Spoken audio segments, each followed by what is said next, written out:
Olá, minha gente, muito boa noite, tudo bem? Olha só, estamos chegando com mais um programa Clima, aqui pela nossa Espia Web TV. Hoje é terça-feira, 11 de junho de 2019 e estamos recebendo hoje para um bate-papo, uma entrevista, o professor Geófton Trindade, professor de matemática, mas não será sobre exatas que vamos conversar hoje não. Ele também é horticultor e apicultor e são sobre esses assuntos que a gente vai conversar bastante, viu? E você pode participar do nosso programa mandando sua pergunta, dando sua opinião a respeito dessa entrevista de hoje, ou então no nosso WhatsApp, que de cara vai aparecer aí no rodapé do seu vídeo, 992 17 34 83. Depois de um rápido break, a gente já volta aqui para conversar com o professor Geófton Trindade.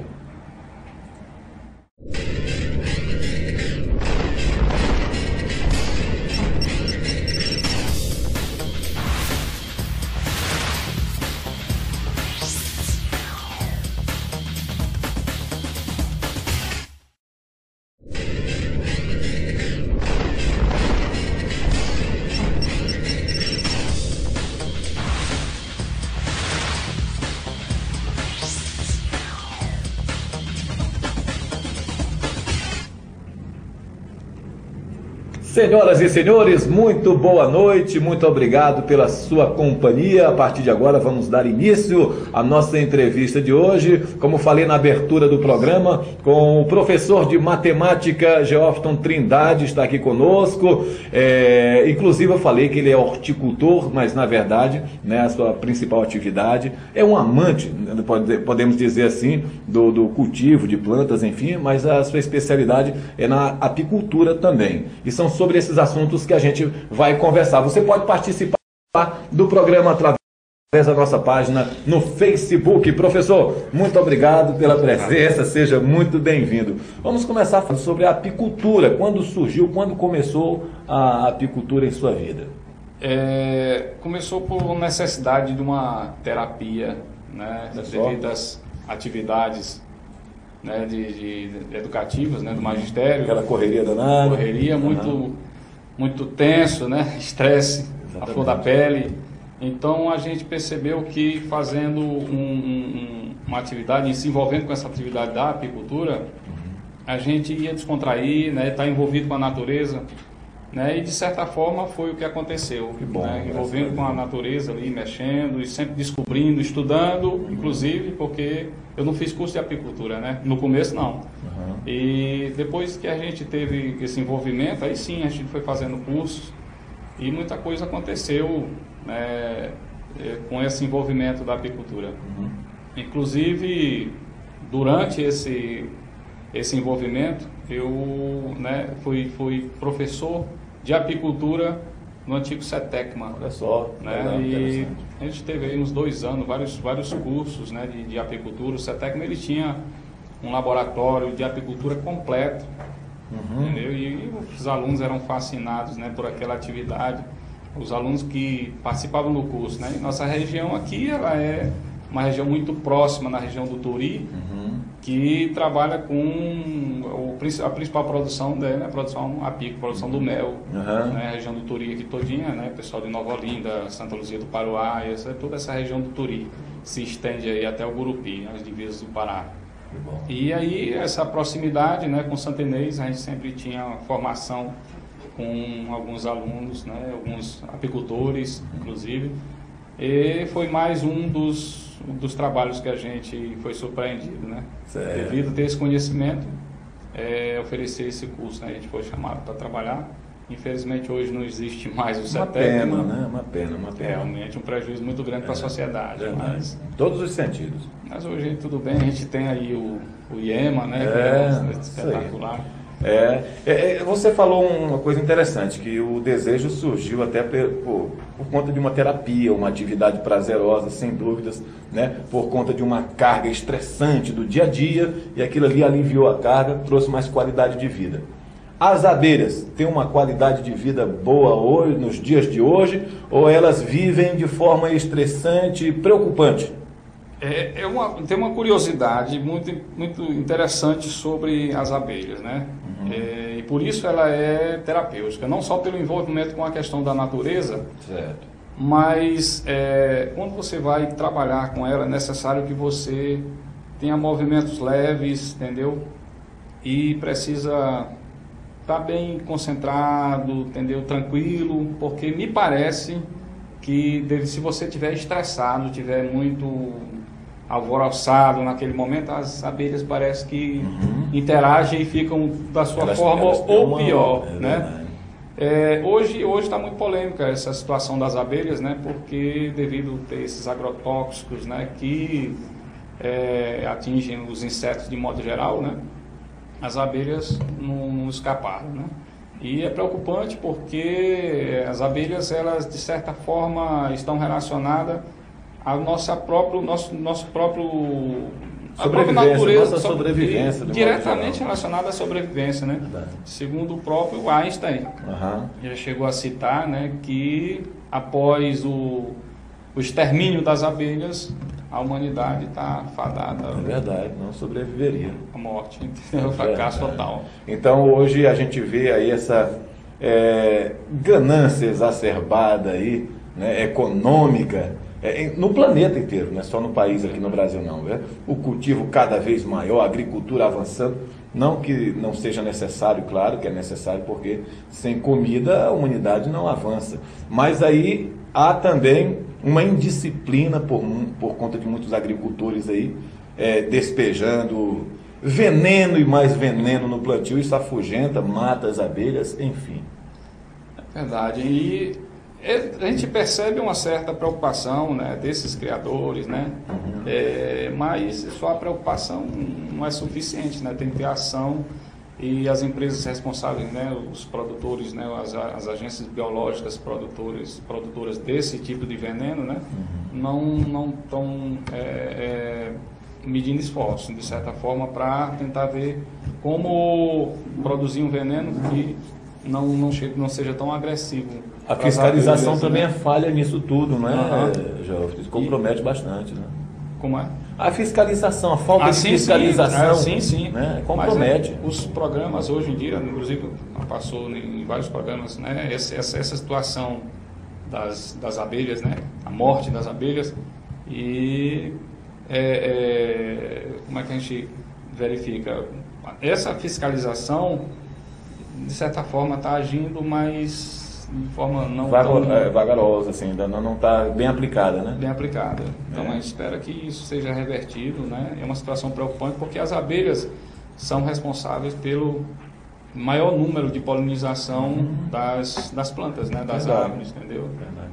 Aqui em Santo Inês tem muito cultivadores, enfim, né? Não tem tantos apicultores. Aliás, é muito restrito, né? E até tem alguns apicultores, mas que cultivam em outras cidades. Né? São moradores. Por exemplo, quais, assim? Na Baixada tem muito? Baixada tem bastante, mas a concentração maior é na região do Turi. Baixada tem bastante também. É altamente rentável? Mas o maranhense não tem muito costume de trabalhar com as abelhas, porque o período ela só dá mel num determinado período, né? Então, ele não costuma ter muita paciência. Então tem esse detalhe, né? Tem um determinado período que tem a produção do mel. Então todo detalhe um pouquinho mais aí como é esse manejo, enfim. Você passa um ano inteiro, né, na atividade apícola, né, povoando as caixas, né, que a gente chama de colmeias, né, povoando as colmeias, adquirindo cera para poder fazer a instalação, mandando confeccionar essas caixas, né, e fazendo vistoria nessas caixas de abelha.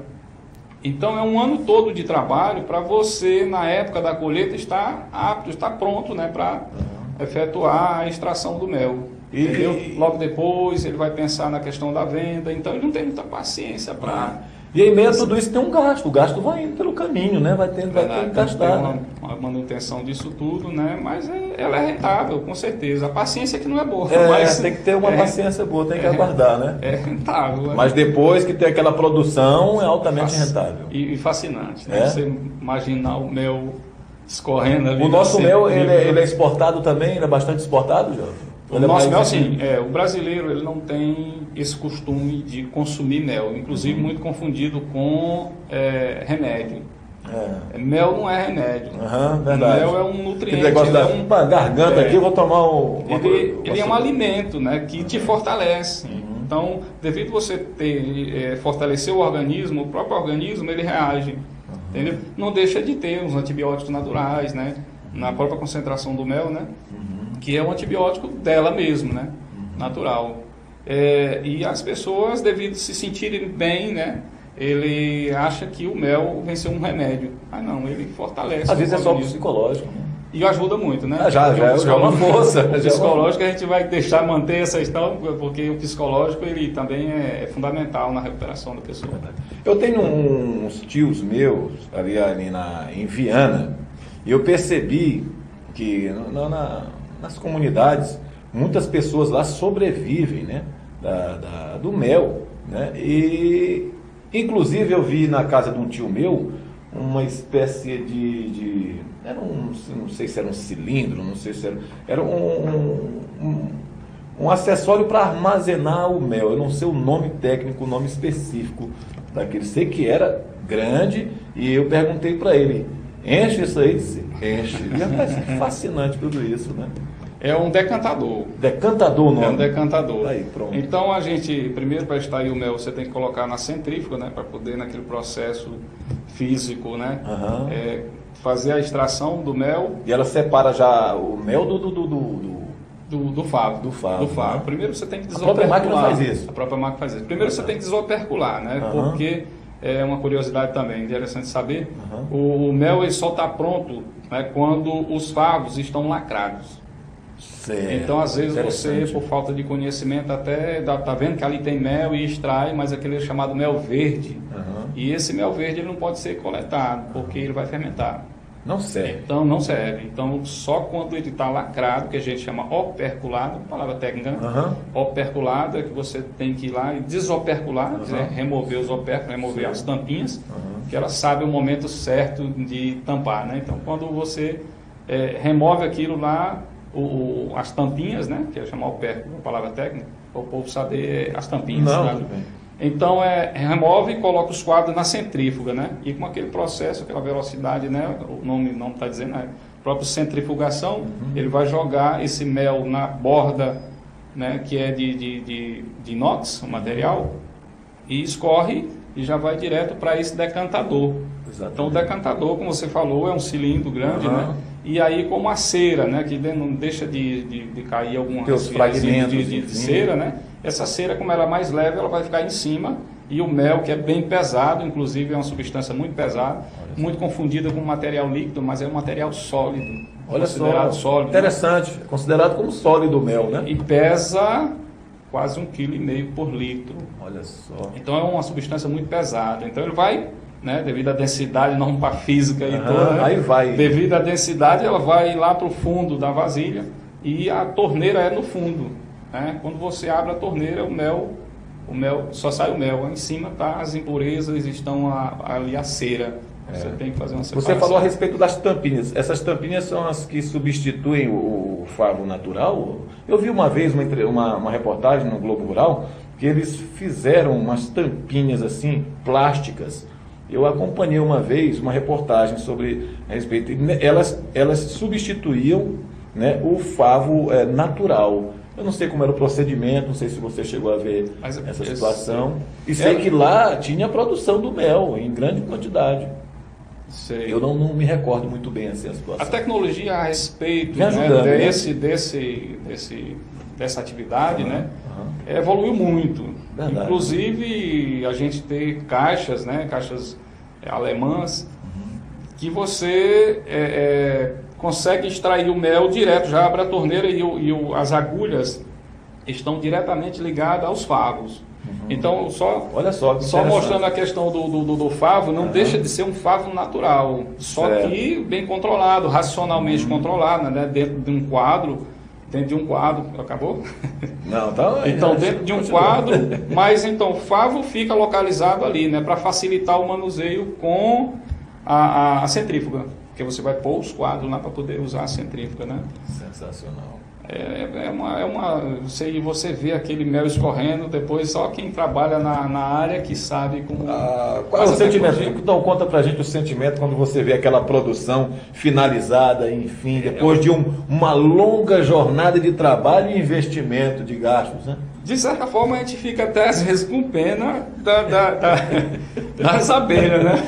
Por extrair esse Acha que estão trabalhando para trabalhar de graça e por aí? Mas elas não se preocupam, né, com a extração de mel, desde que tenha bastante alimento para ela, né? Certo. A preocupação das abelhas é com os filhotes, né? Tá. Então a proteção total é com os filhotes. Então essa agressividade dela, né, que é natural das abelhas do gênero Apis, né, das abelhas com ferrão, e mais precisamente as abelhas do tipo africanizadas, né, que ela tem uma herança mais das abelhas africanas. A abelha africana é selvagem, totalmente selvagem, né? Já sofreu algum acidente com as abelhas? Não, muitas ferroadas, né? Mas enxame mesmo vindo, não? Não. Rapaz, eu tive uma vez, eu tinha uns 15 anos, mas pode finalizar aí. E depois vou te contar essa história aqui. Eu fui... Me aperriei, viu? Já presenciei, inclusive, já vi, né, várias situações, né, mas a gente trabalha de maneira muito profissional, inclusive, devido ter trabalhado com formação, exatamente, né, a gente não pode esquecer essa proteção, cuidado, né, profissionalismo, né, de certa forma, né, então não pode se aventurar. Porque a sua vida está em isso, está em jogo ali, né? Se sentir muito à vontade. Bom, hoje as abelhas parecem que estão tudo quietinhas e você vai... Não, vou tirar hoje, eu vou tirar a proteção, né? Então, não, tem que ter a questão, autoconfiança. Acaba então, prejudicando. Não pode esquecer do profissionalismo, né? Então a gente trabalha com a indumentária, com aquelas proteções, né? Devia ter trazido, né? É um investimento caro, Jovem? Não tão caro, mas não deixa de ter um certo investimento. Mas comparado com outros, né? Você precisa de uma vestimenta, precisa daquelas caixas, né? Aí vai precisar desses utensílios, né? A centrífuga já chega a ser as centrífugas, decantadores, né? Aí tem que ter uma luva, bota, as coisas mais apropriadas. Acessórios, enfim, adequados, né? E aí, mas comparado com outra coisa, a gente não vê assim. E o retorno é bom, né? O retorno é bom comparado com o investimento, um retorno de fato bem interessante. Como eu já tive um acidente com as abelhas, eu me recordo, uns 13 anos de idade, e justamente na Baixada Maranhense, fui passar um período de férias lá, né? E minha prima estava colhendo umas goiabas, enfim, e no meio do caminho, uma abelha, apenas uma abelha, no local lá, que eles chamam de ilha, enfim, e eu me recordo que essa abelha era grande. Eu não sei se era abelha rainha, não conheço, mas no momento que a abelha ficou próximo da gente, eu peguei um calçado e fui agredir essa abelha. Foi o bastante para as demais, praticamente a colmeia inteira, atacar a gente. Há uma informação entre elas, exala um cheiro, é por aí. Ela tem um feromônio, né, natural, né? Então, se você matar, né? Então, assim, se ela for te ferroar, o certo é você não mexer, deixar. Melhor uma ferroada só do que um chão todinho. Geralmente o camarada é natural dele pegar, né? E devido ter sido agredido, a ferroada dói, né? E você ir lá e amassar a abelha, né? Aquilo lá são um cheiro, um odor, grande distância. O sistema né, dela, do sistema de captação do olfativo. Eu consegui não lembrar o nome aqui. O sistema olfativo é muito apurado, né? É espetacular, principalmente o do zangão, né? Então o zangão depois da rainha, ele é o zangão é o macho, né, da sociedade. Ele falar em sociedade quem assim, manda ele ou a rainha? Quem manda é a rainha. Na verdade, se a gente for ele é um operário com uma patente maior do que os demais, assim? É uma sociedade impressionante. Interessante. Não, a questão social, a questão social é invejável. Mais do que a gente imagina. É invejável. Do ser humano. E é claro que a gente está observando isso em uma ótica humana, não vamos conseguir isolar isso, mas é uma sociedade realmente invejável. Nunca vi algo tão controlado quanto a sociedade das abelhas, né? Ela é a terceira sociedade mais bem organizada dos animais, né? Perde aí por cupim, eu não lembro se a segunda é a formiga. A cupim é espetacular. Segundo, eu acho que é a formiga, terceiro, as abelhas. Olha, terceira sociedade mais bem organizada. E se os humanos largassem a ambição e seguissem as abelhas, eu acho que seria uma boa orientação. Então, lembrando do zangão, o zangão é o macho, né? E tem poucas funções dentro da colmeia, né? A função principal é a reprodução. Certo. Né? E lembrando que depois que o máximo de trabalho que ele tem é só ir lá. Infelizmente, quando ele efetua esse trabalho, ele morre, né? É mesmo? Ele morre, olha só que né? interessante, eu não sabia desse Não, a sociedade em si, se a gente for falar da sociedade das abelhas, tudo é espetacular. Invejável, como eu falei, é invejável, entendeu? Ela é tem trabalho desde que as abelhas nascem, as operárias nascem. Tem os trabalhos, elas são divididas de acordo com a faixa etária, né, os serviços, né? Nasceu, tem algumas atividades para fazer até chegar a ir para o campo, né? Então só quando elas estão mais maduras é que elas de fato vão para o campo. É uma atividade mais perigosa, porque aí já tem os ataques, né, dos predadores, aquela coisa todinha. Então já as mais adultas é que vão efetuar essa coleta, né, do pólen e do néctar no campo. Certo. A rainha, depois que ela faz o voo nupcial, ela nunca mais sai do enxame, a não ser em um caso excepcional que ela necessita de fazer uma enxameação, né, que ela tem que abandonar o local ou que precisa dividir o enxame. Então essa abelha realmente é conduzida pelas operárias. E aí lembrando, quem manda no enxame de fato são as operárias, não é a rainha. Mas a rainha é aquela gestora, né? Então ela que... Tudo bem, mas quem decide é a sociedade, e a sociedade é composta, grande maioria, pelas operárias. Olha só. Então, inclusive, são capazes de decidir a morte da sua rainha, mata elas asfixiadas, né? Quando a gente pega, elas percebem que ela não está mais uma grande reprodutora, que é a única que reproduz dentro da sociedade.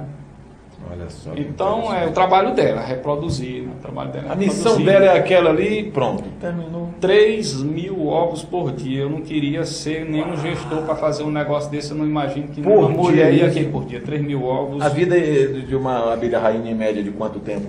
Ela, naturalmente, ela passaria até 6 anos. Enquanto que uma operária, no máximo, 6 meses. Dependendo das condições de trabalho, né?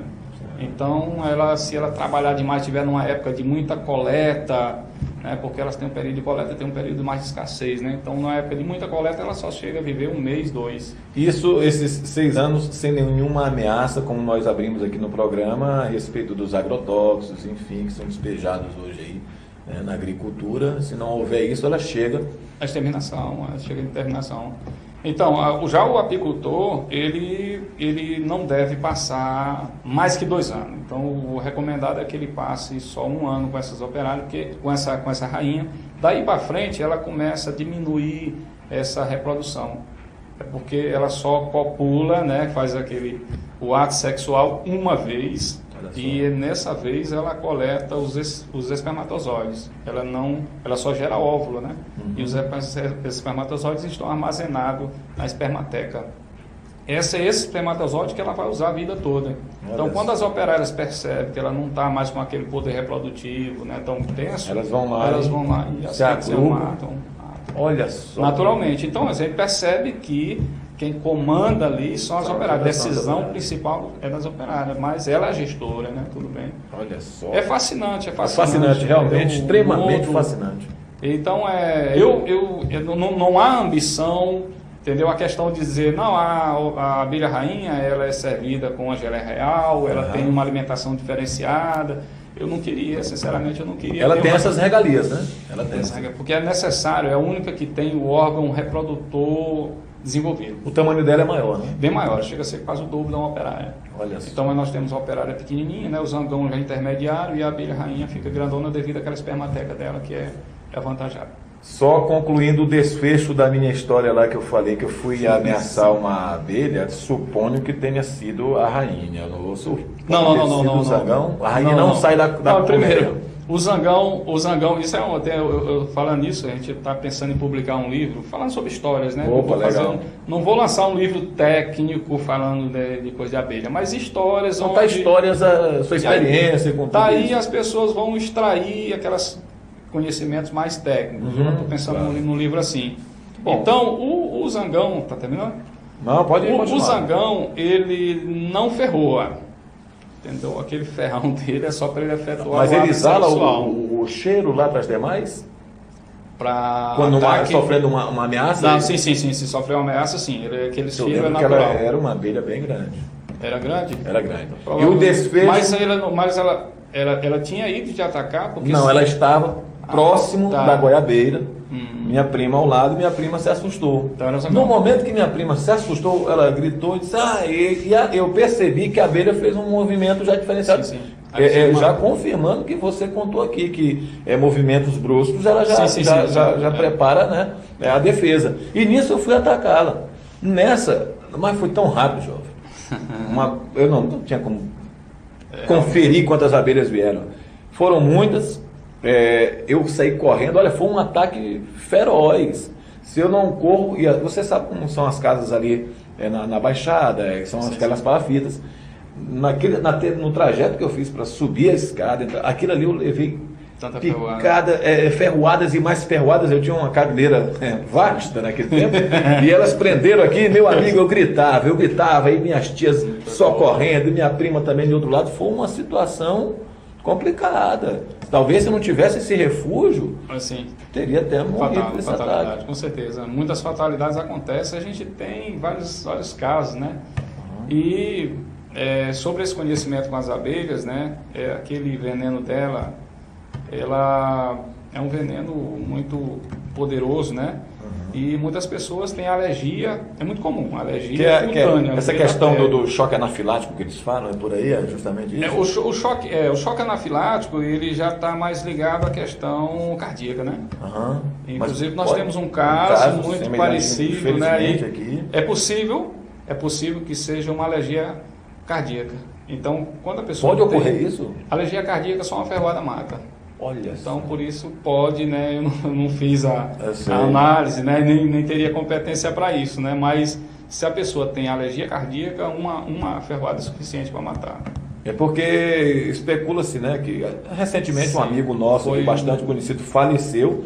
Ele estava, né? Foi um maribondo, não foi a abelha? Não, foi um maribondo. Mas... O maribondo também pode ocorrer isso aí? Tem o mesmo veneno. Ele faleceu, um ataque cardíaco, mas segundo testemunhas, disse que antes uma abelha, disseram que era uma abelha, né? Mas você está confirmando que é um maribondo, o atacou no rosto, não foi?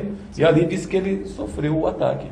Infelizmente aconteceu um amigo nosso aqui, bastante conhecido em Santo Inês. Conhecido a gente aí. Então, quem não tem alergia, normalmente é necessário acima de 300 ferroadas para a gente chegar à fatalidade, né?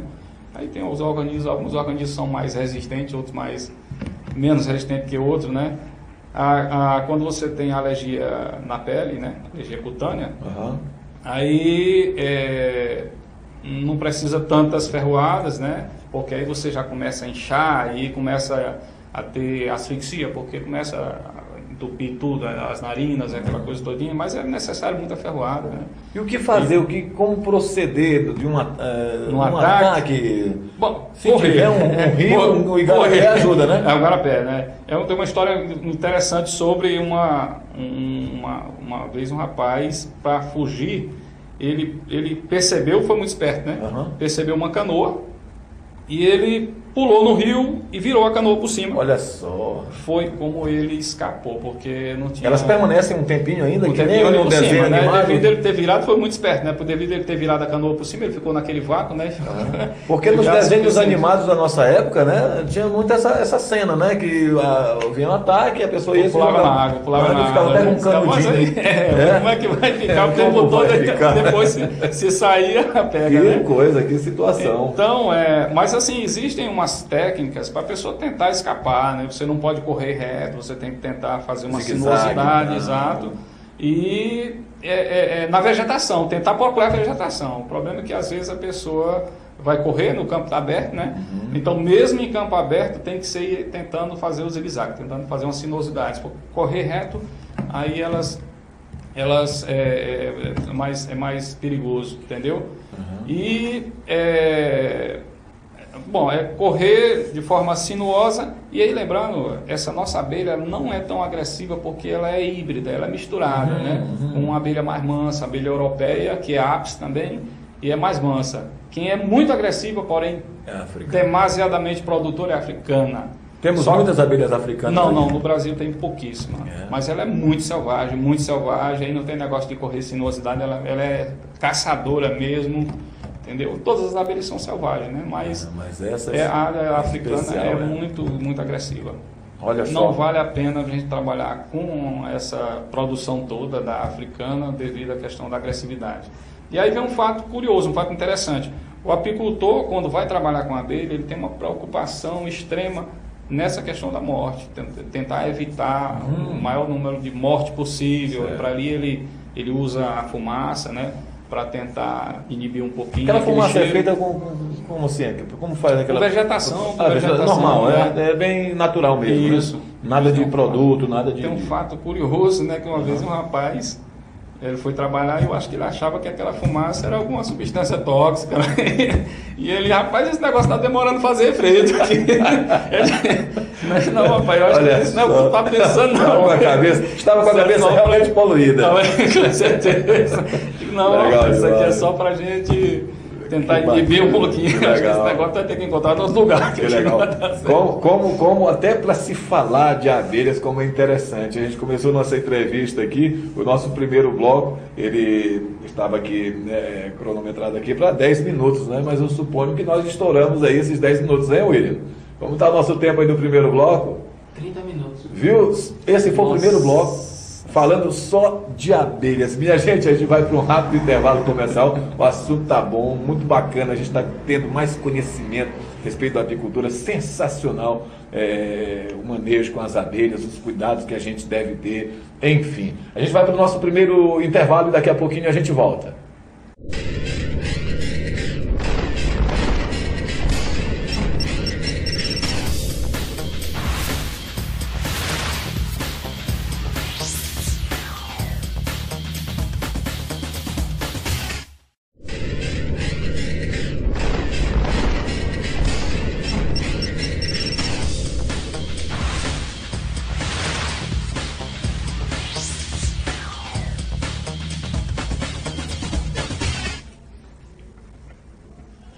Olha aí, pessoal, já estamos de volta com o programa Clima, entrevistando hoje professor Geófton Trindade, ele é apicultor, mas além de apicultor também surgiu um interesse aí pela horticultura, não é isso, professor? Conta aí pra gente como partiu uma coisa ligou a outra, digamos assim. É muito surgiu um interesse. Muito parecido, né? Então, devido a gente desenvolver esse estudo, né, sobre a apicultura, há uma necessidade de você conhecer a vegetação, qual é o pasto apícola, né? Quais são as plantas que servem como... As flores que servem como alimento, serviriam como alimento para as abelhas. E aí essa vegetação nossa bem natural, e a gente tem que conhecer quais são as flores, mas essas flores são de uma vegetação bastante silvestre, né? Bastante local. Então vem ser aí aquele mata-pasto, aquela dormideira. Então aí a gente tem a necessidade desse conhecimento e então quando você chega num ambiente, num local, aí você olha logo com aquela visão de apicultor, você olha logo bastante flor e a presença daquelas espécies que compõem o pasto apícola, né? E você fica fascinado, diz, meu Deus, minhas abelhas aqui já vão vão fazer uma festa. Então a gente começou a desenvolver isso, né? E esse gosto, né? E quando a gente sempre vê um apiário, sempre vem à mente um local repleto de flores. Até porque ela multiplica muito, né, essas flores, né, devido à polinização que ela efetua com mais eficiência. E aí começa a aumentar muito a espécie, né, que vai servir de alimento para ela. Então a gente começou a desenvolver esse gosto, né, por essas plantas, analisar. e muitos colegas, muitos amigos, né, e um conhecimento também muito profundo a respeito dessas de plantas. Acho que quase um botânico, né? Quase um botânico. São as preferidas das abelhas, essas aí que você citou? Sim, sim. E que tem muito aqui, né? Tem muito na região. Vasto, então, né? por isso, o Maranhão ele tem um grande potencial de produção, não é à toa que a Baixada, que essa região ali. Então, imagina quantas flores, aquele campo na Baixada, né? Que é muito comum para nossa região aqui, o campo aqui do Pindaré, o campo dessa região toda do Mearim, né? Do Turi. Então, é muito comum essa presença desse pasto apícola. Então, o Maranhão é muito potencial produtor, né? Da atividade apícola, né? Então, teria um potencial muito grande para a produção de mel, certo? E precisa ser melhor explorado, né? Mas a gente está chegando lá, acho que o Maranhão é potencial, acho que se não estiver enganado é o segundo maior produtor de mel, eu não vou me atrever, mas me parece que o segundo maior produtor, parece que o segundo maior. Primeiro é lá no sul? Rapaz, o primeiro parece que é o Piauí. O Piauí, nosso vizinho. Vizinho, mas o Maranhão tem mais potencial, o Maranhão tem muito mais potencial. Tem mais verde, digamos assim, tem uma natureza até mais forte, né? O Maranhão é muito rico, né? É muito rico naturalmente. Naturalmente, né? Naturalmente. Infelizmente, é uma riqueza uma fantástica. exploração ainda não tão forte, abrangente. No ideal ainda, não chegou a ser o ideal, né? Falta muito, Jorge, para você chegar lá. Falta consciência, né, de maneira geral. Né? Consciência ambiental, a gente vê também uma degradação aí também crescendo a cada dia, né? Sobretudo as queimadas, agora a gente está chegando aí no período aí de estiagem, forte estiagem, enfim, isso tudo complica mais ainda a vida das abelhas e das plantas. E consequentemente a nossa, que aí o pessoal não tem noção das consequências futuras, né? Pensa no dia de hoje, amanhã não nos interessa, né? E aí essa consciência é terrível, né? Então, claro que não é de todo mundo, né? Mas a gente precisava que houvesse essa consciência ambiental, não só de um e de outro, né? Mas de todo mundo, né? Todo mundo pensasse dessa forma. Sim. Nem tudo são flores, né? Literalmente, tudo são flores. São flores. É desse jeito. Por falar. Mas é desse jeito. Eu me preocupo muito porque a gente vê nos dias de hoje, né, uma falta de consciência ambiental tremenda. Grandes indústrias, grandes empresas degradando cada vez mais a natureza, e o pior, isso fica impune, como a gente teve aí a exemplo de Brumadinho e também de Mariana, enfim, a gente sabe muito bem do que aconteceu. Professor, conta pra gente, aí você começou a cultivar as plantas de jardins, é isso? É engraçado que eu sou louco, né, pelas plantas, né, pelas flores, sobretudo, né, mas as plantas de modo geral tem algumas que a folha dela em si já parece uma flor, né, uma coisa linda, né, e muitos colegas também que trabalham na área, né, que gostam disso, e por sinal é terapêutico também, né, você trabalhar, tá ali assim convivendo, como trabalhar com as abelhas, trabalhando com as plantas também, mas quem cuida das minhas plantas, né, é da minha mãe. Olha só que legal. Não tem tempo, né, de Como é o nome dela? cultivando, Dona Fátima. Já tem quantos anos, Dona Fátima? A mãe está com quase 70 já. Tem uma experiência legal já na área, né? Professora também. Mas é ela que... Ela dá esse suporte. Exato, então é ela que cuida ali, às vezes quando a gente tem tempo a gente vai lá, dá uma mexida que faz bem, né? Quem mexe com isso sabe, né, que aquele manuseio, né, trato com ela faz bem pra gente, né? Tem uma média de quantas plantas lá hoje você cultiva? Eu não tenho tantas, eu não sou um colecionador de plantas, né? Inclusive esse evento que a gente fez agora foi devido ter percebido muitos colegas que tinham de fato coleções, né, que tem uma variedade muito grande.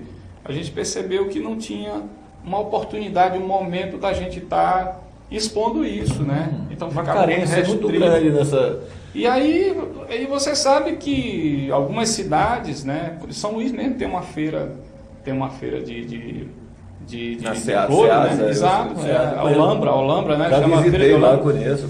E é sensacional. Então muitas cidades do sul, elas têm essa feira, né?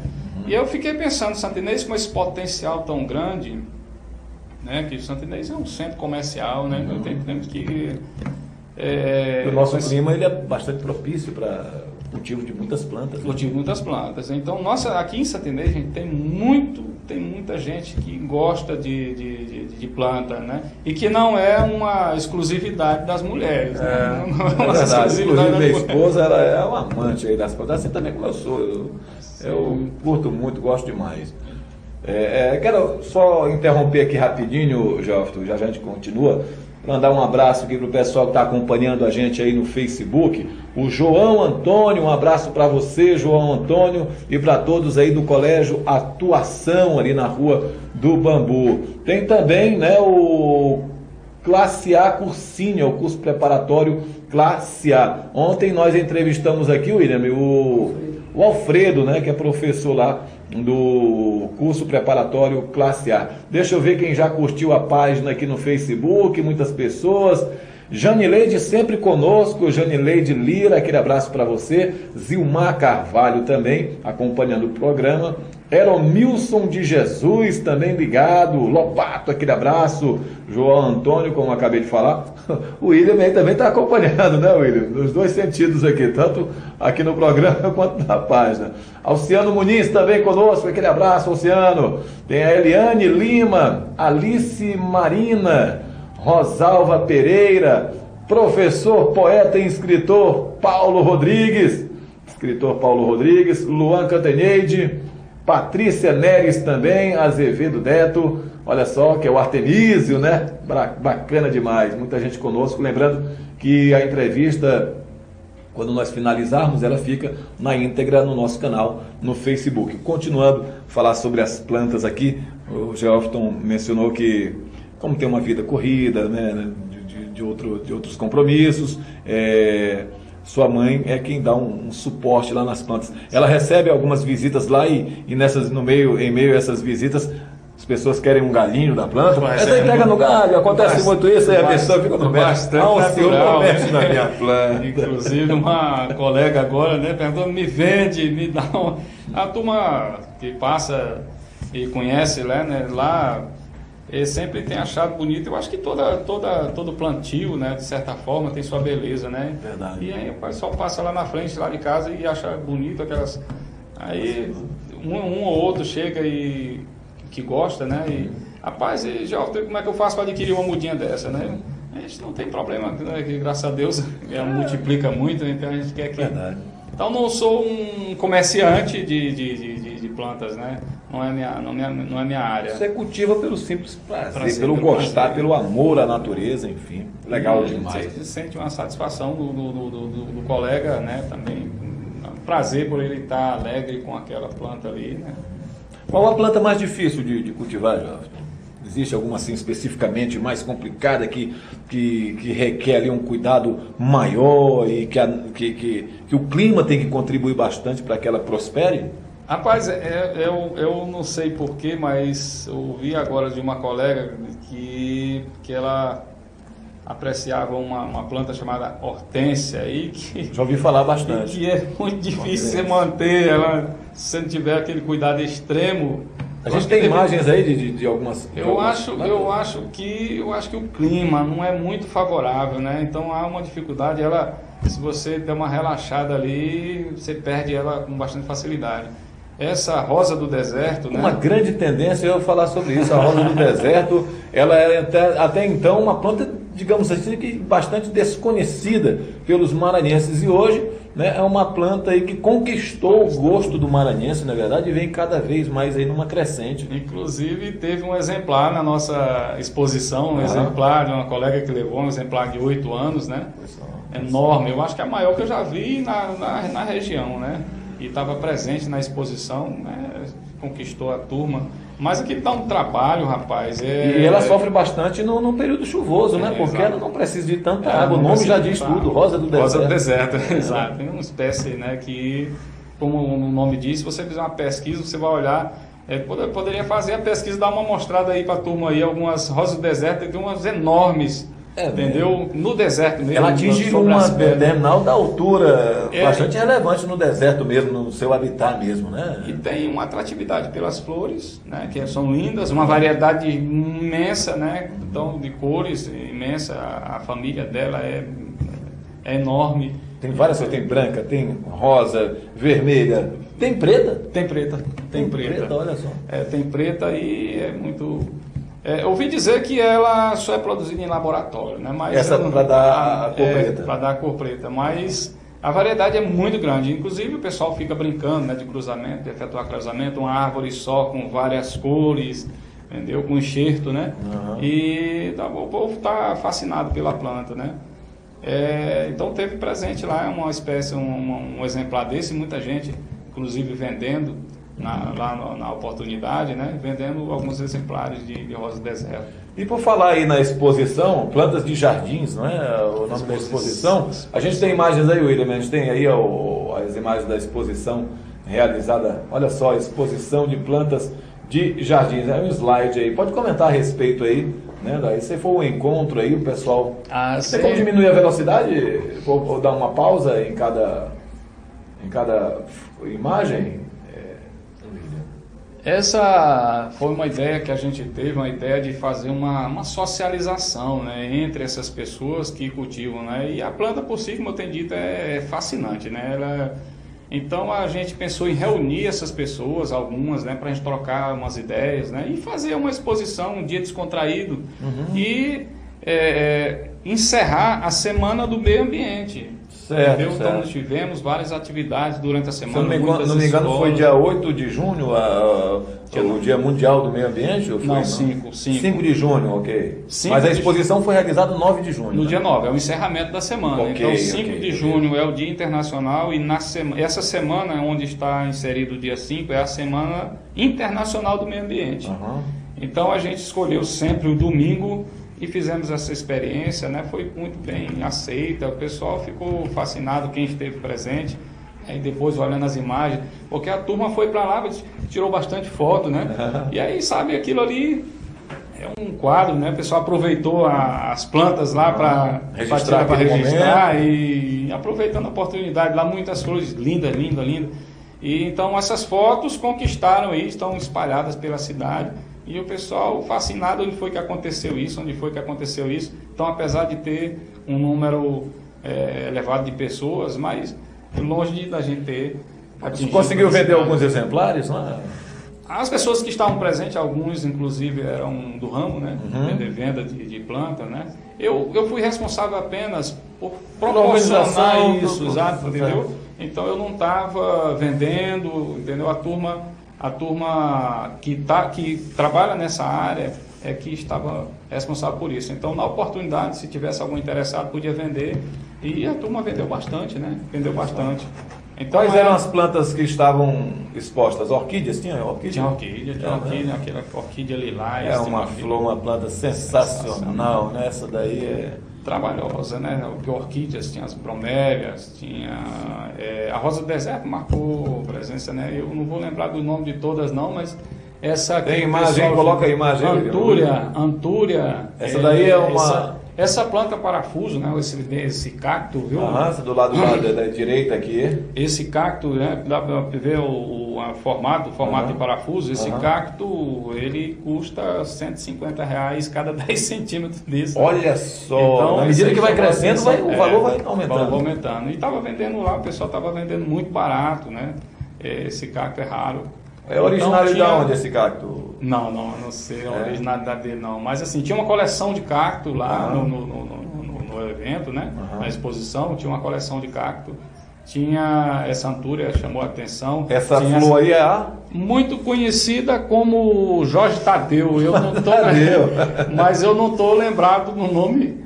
Ela tem uma tonalidade vermelha muito forte, né? Exato. Essa outra e tem então que está na tela é essa, agora eu não estou lembrado dessa, da nossa amiga Kaila, ela que levou esse exemplar. A gente sofreu um acidente, Kaila que me perdoe, sofreu um acidente essa planta caiu, né? E graças a Deus não se machucou. Quem caiu foi a planta, né? E a Carla quase perde o juízo lá, né? Desculpa com a nossa colega aí, eu já perdi até. E aí eu não sabia como falar, né? Mas não teve muito problema. Ela já me disse que está tudo bem com a planta. Jota, essa exposição ela continua, né? Ela vai até quando e onde ela está sendo realizada? Trovão, é o seguinte, ela foi realizada no sítio da família, né? Então é uma exposição pública, certo, né? Que a gente reúne os amigos, entendeu? Que gostam de plantas, os que cultivam, alguns que são comerciantes, né? da área, mas a ideia é que as pessoas... foi uma exposição que nasceu de uma participação das pessoas. Então eles levavam as plantas para a gente constituir a exposição. Então, apoio para fazer uma exposição dessa? Está tendo? Muito pouco ainda? Tem essa necessidade? Eu posso citar o patrocinador? Pode, fica à vontade. Nós tivemos poucas parcerias, pouquíssimas, né? Mas também não chegamos a conversar com muita gente. As oportunidades que tinha. A Flora Comercial, né, ali no Mercado Central, um apoio assim da Faculdade de Santa Luzia, e apoio, né, ali do que eu estava precisando. A faculdade deu desse apoio na Faculdade de Santa Luzia, Escola Santa Luzia, né, Escola Técnica e Comércio. Meu ver, são esses dois, fora a conveniência J Trindade. Legal. Né, que é nossa mesmo, da família mesmo, né, o depósito J Trindade, né, estava dando esse suporte. Mas assim, o que foi decisivo, né, foi a decisão, a participação das pessoas, né? E logicamente em visitar e apreciar, né? Mas sobretudo das pessoas que fizeram a exposição. Então eu particularmente levei 2 plantas de 2 colegas que não puderam ir, e levaram a planta para eu levar, né? E mais 2 que eu levei. Mas você vê o número de plantas que tinha lá, então levada pelos colegas, né? No mais, objetivo alcançado. Com certeza, né? Que foi esse pontapé. Eu sempre dizia para o pessoal, gente, só uma experiência, um treino, para o pessoal entender, né, como era que seria, entendeu? E a gente espera, no final...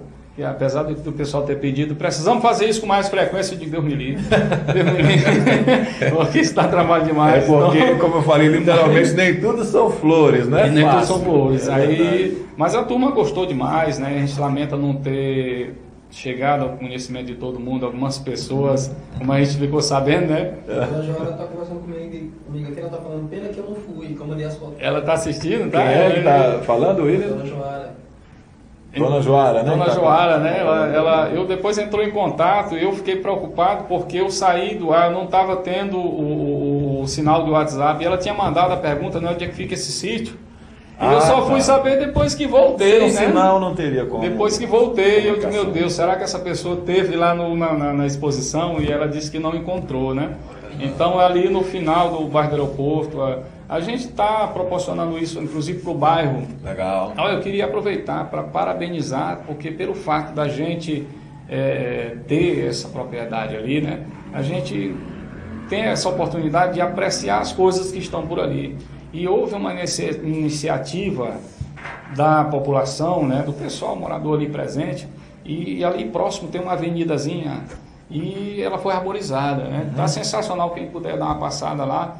Eu não tive nenhuma participação, a não ser outro dia a gente fez um plantiozinho na frente do Hospital Seva Salomão. Nessa atividade, né, os ciclistas estavam com essa incumbência de fazer esse plantio, né, que os ciclistas eles estão atuando nesse ramo e assumiram essa, tá, com apoio do nosso colega Josinho Catarina. Eu tenho medo de citar alguns assim e esquecer dos outros aí, mas aí tem o Jorge Pomuceno, tem o Johnson ali na farmácia, o pessoal do Fialho, né?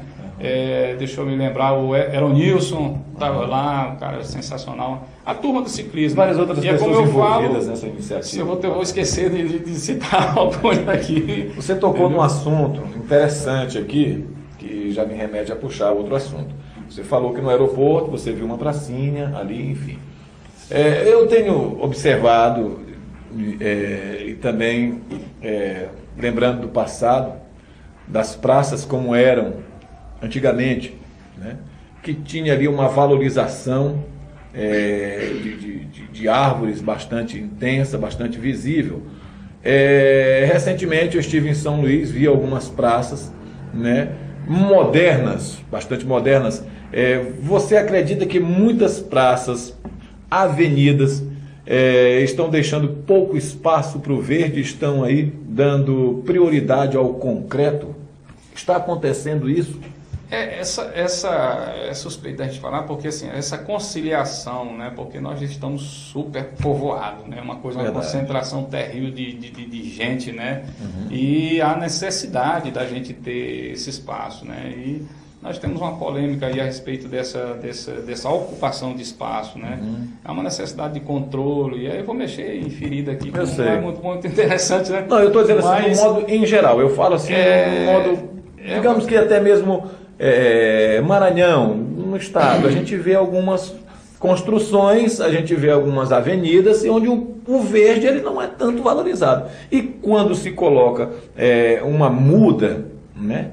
Uma muda ali, uma árvore, enfim, os ipês, enfim, rapidamente vem aquele desrespeito, vem aí as pessoas que destroem o que foi, ainda no meu ponto de vista, pouco colocado, que deveria ter sido mais. Eu tenho experiência. Tem uns vândalos aí também, bagunçando tudo. Olha, eu queria, né, aproveitar o espaço para a gente mexer numa coisa que está muito polêmica, que é a questão da educação, né, sobretudo a educação comportamental, né? Verdade. E responsabilidade dos pais, que muitas vezes eu presenciei, né, e tive que intervir, uma criança destruindo a planta, né, na frente. Olha, e a gente só, foi falar, eu não sabia que os pais estavam próximos, né? Fui reclamar. Mas os pais estavam observando a cena e não disseram nada. Entendeu? E aí depois a mãe, né, veio, eu digo, mas a senhora é mãe dessa criança.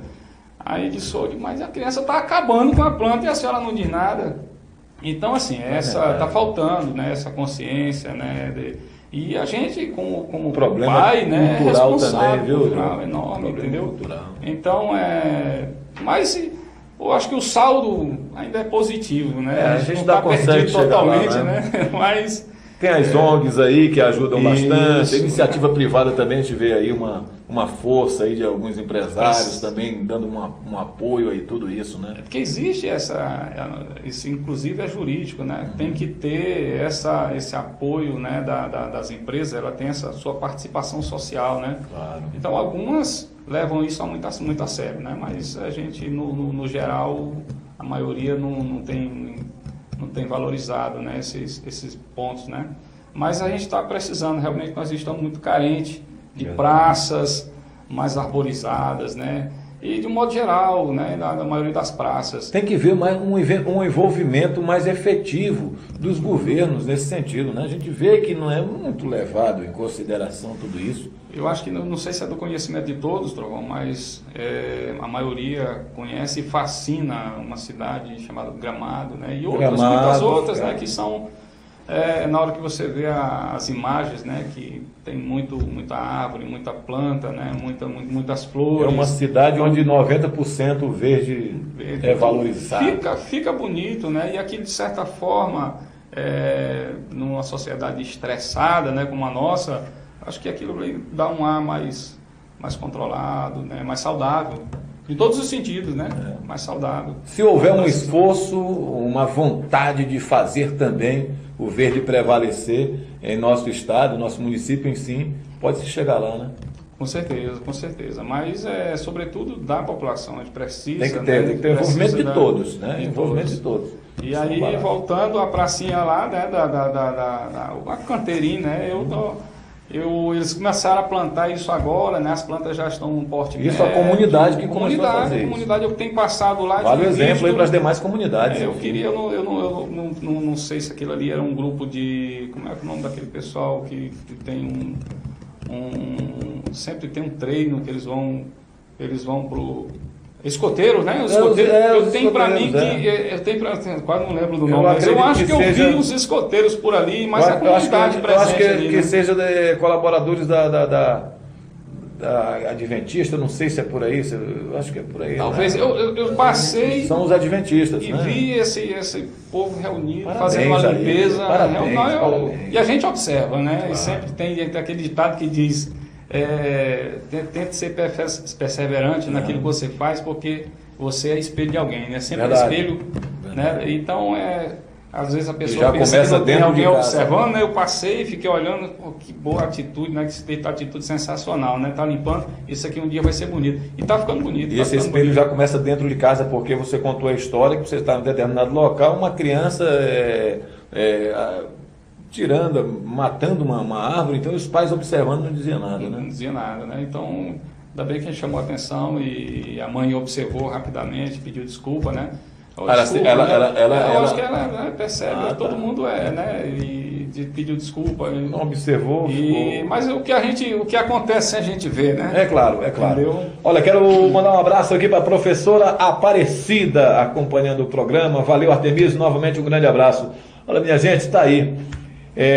Por hoje é só um assunto bastante relevante. A gente tomou mais conhecimento aí do que a apicultura, enfim. Falamos também sobre o cultivo de plantas, e isso com um professor de matemática, né? Amante da natureza, amante do meio ambiente. Professor Joel, muito obrigado pela sua participação, espero que você volte mais vezes, viu? Boa noite, suas considerações finais aí. Muita coisa para contar, né? É verdade. Eu queria aproveitar o espaço só para a gente não esquecer dos colegas da educação, né? Mandar um abraço aí para a turma do Neus Abaixos. Eu vou causar um ciumeira danada, porque aí tem o Neus Abaixo, o pessoal do CAIC, da Escola CAIC, né? E todo o pessoal aí da rede pública, rede particular. Essa turma toda me conhece, né? E nós falar de uma exclusividade assim, então um abraço aí para a turma toda. E lembrando sempre das Olimpíadas de Matemática, né? E estamos preparando a turma aí, né? Onde você já tem um filho aí que graças a Deus, medalhista, né? Dois, e tá vindo uma bonequinha aí, graças a Deus. Bacana. Né? E a gente espera que eles, né, tenham sucesso. Graças a Deus tem um na faculdade, já está fazendo engenharia. Isso aí. Né? E o outro já está entrando aí também, né? Está concluindo o ensino médio. E graças a Deus, né, são meninos que não têm me dado trabalho. Graças a Deus. Eu sou um pai feliz, né? Por isso. Amém. Glória a Deus aí. E eu sei de sua história também. Isso aí. Valeu, minha gente. Por hoje é só. A gente volta a se encontrar amanhã a partir das 7h30 da noite com mais um convidado aqui pela sua Espia Web TV. Obrigado pela audiência. Boa noite a todos. Até amanhã.